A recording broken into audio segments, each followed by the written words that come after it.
Сәлеметсіздер ме оқушылар? Қалдарыңыз қалай? Көңіл күйлеріңіз жақсы ма? Бүгін сіздермен жаңа бөлімді бастаймыз. Отбасы және демографиялық өзгеріс, синтаксис деп аталады. Бұл бөлімде сіздер мәтіндегі негізгі ойды анықтауды, графиктік мәтіндегі деректерді салыстыруды, тілдік құралдар арқылы стильдерді анықтауды, түрлі жанрда мәтін құруды меңгересіздер. Бүгінгі сабақтың тақырыбы ұлт болашағы халықтың демографиялық өсімінде деп аталады. Бүгінгі сабағымызда тыңдалған мәтіндегі ақпаратты өмірлік мәселелермен байланыстыра білу, салалас құрмалас сөйлемдердің мағыналық түрін ажырата білу, түрлендіріп қолдану. Сіздің меңгеретініңіз тыңдалған мәтіндегі ақпаратты өмірлік мәселемен байланыстыра білуді, салалас құрмалас сөйлемнің мағыналық түрлері, түсіндірмелі салалас туралы ұғым қалыптастырасыздар. Оқушылар, жаңа сабағымызға бір қадам жасау негізінде бүгінгі сабағымыздағы негізгі ұғымдармен таныса отырайық. Демография. Демография белгілі бір халықтың, ұлттың, ұлыстың, этникалық топтың санын, құрамы мен құрылымын, аумаққа бөлінуін, өсуі не кему динамикасын қоғамдық тарихи жағдайлармен байланыстырып зерттейтін әлеуметтік ғылым саласы. Демографиядағы ең басты мәселе халықтың ұдайы өзгеруін, өсу мөлшерін, дамуын анықтау. Халық өзгерісі, ұрпақ алмасу, туу мен қайтыс болу, яғни табиғи жағдай арқылы жүзеге асады. Оқушылар, үйде отбасы күнін атап өтесіңдер ме? Отбасы күнін атап өту қажет пе? Отбасылық құндылықтарға не жатады деп ойлайсыңдар?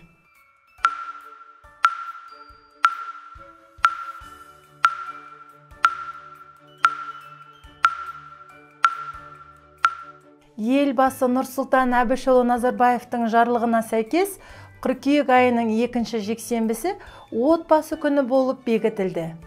Мұндағы мақсат отбасылық құндылықтарды нығайту. Отбасы адамға бақыт әкеледі, адамдар қоғамда өмір сүреді, ал қоғамның ең кішкентай бөлшегі отбасы. Осы тұрғыдан отбасы қоғамның іргетасы болып саналады. Отбасы адамдардың туып өсетін, тәрбие көріп жетілетін ұясы. Бұл ұя үлкенді кішілі мүшелердің өмір мектебі. Оқушылар, отбасы құндылықтарын есімізге түсіріп өтейікші. Отбасы құндылықтары: өмір, денсаулық, махаббат, бақыт, адамгершілік, татулық, ұрпақ көбейту, қуаныш, игілік, тағы да басқалары. Оқушылар, сабағымызды әрі қарай жалғастыра отырайық. Әлеуметтік демографиялық құрылым немен айқындалады? Әлеуметтік демографиялық құрылым тұрғындарды қандай белгілері бойынша сипаттайды? Тұрғындардың құрамын, өзгеруін зерттеу үшін не қажет деп ойлайсыздар? Әрине, бұл сұрақтардың жауабын толығырақ білу үшін мәтінді менімен бірге ілесе оқи отырыңыздар. Ұлттың болашағы халықтың демографиялық өсімінде. Қоғамның әлеуметтік құрылымында әлеуметтік демографиялық өлшемдер тұрғындар елеулі орын алады.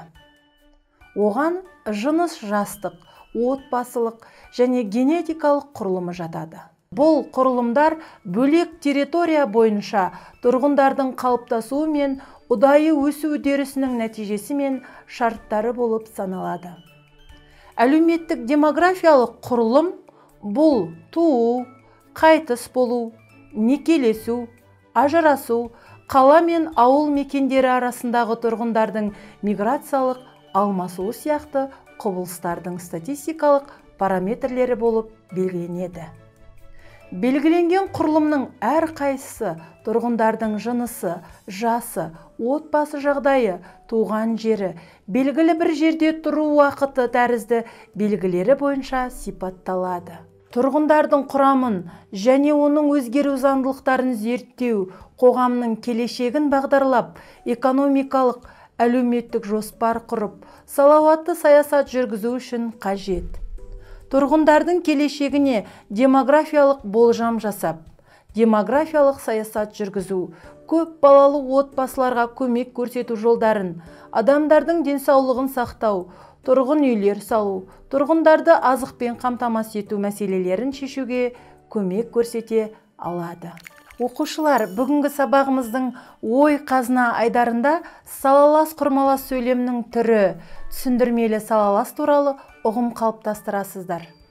Түсіндірмелі салалас сөйлем дегеніміз құрамындағы жай сөйлемдерінің алғашқысында айтылған ой, соңғысында айтылған ойды түсіндіріп тұратын салаластың түрін түсіндірмелі салалас дейміз. Түсіндірмелі салаластың жай сөйлемдері жалғаулықты шылаусыз іргелесе байланысады. Бірінші жай сөйлемде көбінесе сілтеу есімдіктері мен сілтеу мәнді сөздер мынаны, мынау, сол, сонша, соншалық, сондай. Түсіндірмелі салаластың ара жігіне қос нүкте не сызықша қойылады. Сызықша, сонша, соншалық, сондай деген баяндаушы бар сөйлемде жиі кездеседі. Оқушылар, мына мысалдарға назар аудара отырыңыздар. Әйелде ай сәулесі сияқты, есікті жапсаң түндіктен түседі. Жамандық жалын секілді, өзін де, өзгені де жалмай береді. Тұманның қалыңдығы сонша, түк те көрінбейді. Сіздерге де айтарым сол, сағат 4-те осында келіңіздер. Оқушылар, жоғарыда алынған ақпарат көздерін негізге ала отырып, тәжірибелік тапсырма орындап көрейік. Ұсынылған сөйлемдердің тыныс белгілерін қойып, өзіңді тексеріп көр. Опасыз адам жел сияқты. Алдыңда құдық бар да, артыңнан итереді. Оның қорыққандығы сондай, не айтып, не қойғанын білген жоқ. Өтірік сөз жарақат сияқты, жазылса да орны қалады. Өзі сақ кісінің ісі де сақ, сақ жарамас, іске жуымас. 3 нәрсе тұрақтамайды. Бірі саудаға түспеген мал, екіншісі таласқа түспеген ғылым, үшіншісі саясаты жоқ патша. Оқушылар, өзімізді тексеріп көрейік.